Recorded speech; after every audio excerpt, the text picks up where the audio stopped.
Welcome to the Deep Dive. Today we're embarking on a really profound journey, digging into some ancient wisdom.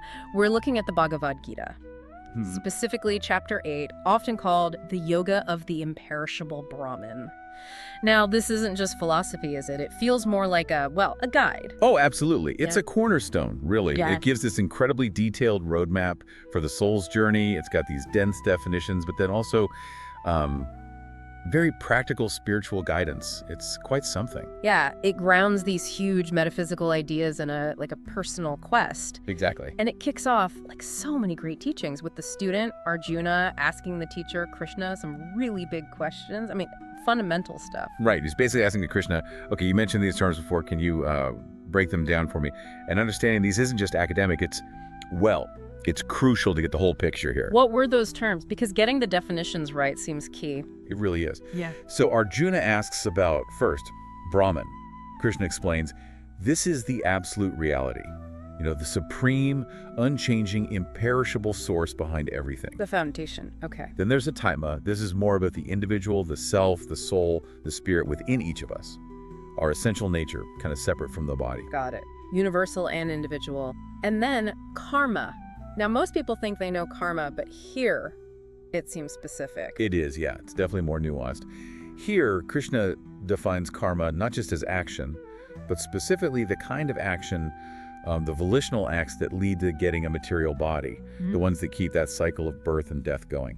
Ah, so it's tied to embodiment itself. Precisely. And it implies actions driven by, wanting the results, which contrasts with selfless action, nishkama karma, talked about elsewhere. Right, so even good deeds, if you're attached to the reward. And they still lead to rebirth, according to this. Yeah. It's a challenging idea. Okay, what else? There's the material world itself. That's adhipita. Basically all the physical stuff, everything that's temporary, the changes that comes and goes, the whole material show. And the divine forces within that show. That would be adidaiva. Think of it as the cosmic divine intelligence, the power overseeing the universe's workings, the gods, the natural forces, the macro level divine power. Okay. And one more, atyagya. Sounds ceremonial. It relates to ceremony, yeah. Yeah. It refers to the Lord as the enjoyer of all sacrifices. It means the divine presence within any ritual or devotional act, basically saying all worship, all offerings ultimately go to the Supreme. Got it. So after all those definitions. After laying that groundwork, Arjuna asks the question that really drives the rest of the chapter, the really practical part. He asks, how can someone know you, Krishna, at the time of death? Wow. Yeah, that shifts focus entirely from the cosmic blueprint to the most critical personal moment. So what is Krishna's answer? How do you know God at the moment of death?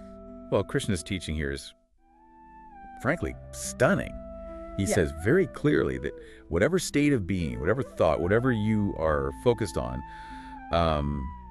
absorbed in, right at that moment you leave the body, that is what you attain. So your final thought dictates your next destination. Full stop. Pretty much. It's the culmination.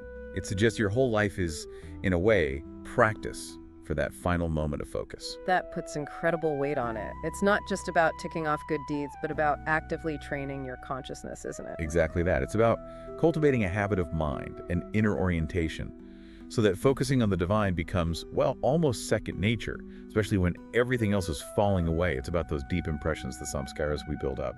So if your mind is always chasing distractions, it's probably not going to magically snap into divine focus at the end. It requires, consistent effort.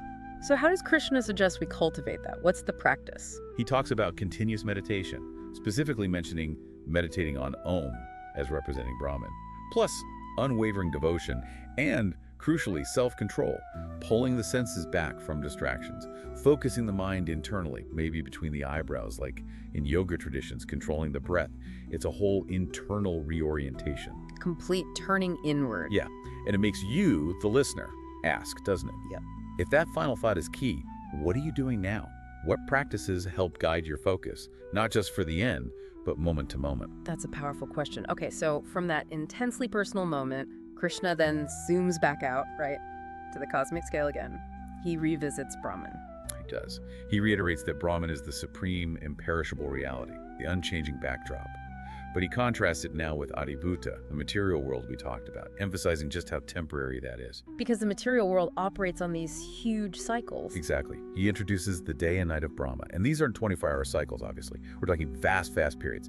A day of Brahma, a kalpa, is something like 4.32 billion human years. Billion.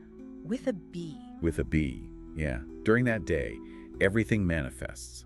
All beings, all worlds emerge from an unmanifest state. And then the night. Then comes the night, another 4.32 billion years. Everything dissolves back into that unmanifest potential state, a cosmic dissolution or pralaya. And then the day dawns again, and it all repeats. So the entire universe, everything we see, just pulses in and out of existence over these unimaginable timescales. That's the picture he paints. It really puts our human lifespan in perspective, doesn't it? Yeah, completely. It's a massive perspective shift. But here's the crucial part. Krishna says his own divine abode, the spiritual realm, is beyond this cycle. It's eternal. It's not affected by Brahma's day or night. Ah, okay, so there is something outside the cosmic washing machine. Exactly. And those who reach that supreme abode, they don't come back. They're free from the cycle of birth, death, and cosmic dissolution. That provides the ultimate why, doesn't it? The motivation to aim for that imperishable state, to get off the Ferris wheel. It absolutely does. It gives profound meaning to the whole spiritual quest for liberation. So, given this cycle and the importance of the last thought, what happens after death? Krishna outlines the options, the paths the soul can take. Yes, he describes two distinct paths. Depends on your state of consciousness and your life's focus.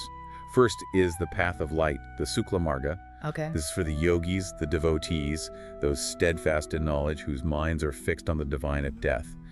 Their soul travels, metaphorically, through stages associated with light, fire, daytime, the bright lunar fortnight, the sun's northern path. Sounds bright. It is, and it leads to Brahman, to the supreme abode, no return, liberation. That's the goal. What's the alternative? The second is the path of darkness, the Krishna Marga.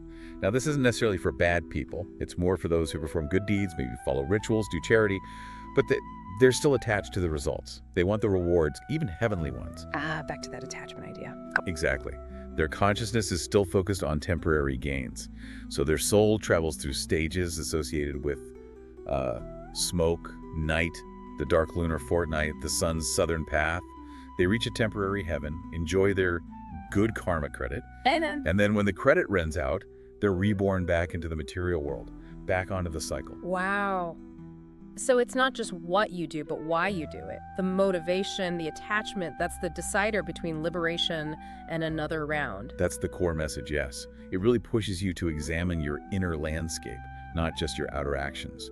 True freedom comes from detaching from the fruits, dedicating actions to the divine. So pulling it all together then, Chapter 8 is, well, it's huge. It's cosmology, it's psychology, it's philosophy, but it's also incredibly practical. It really is a complete package, in a way, a roadmap for the soul.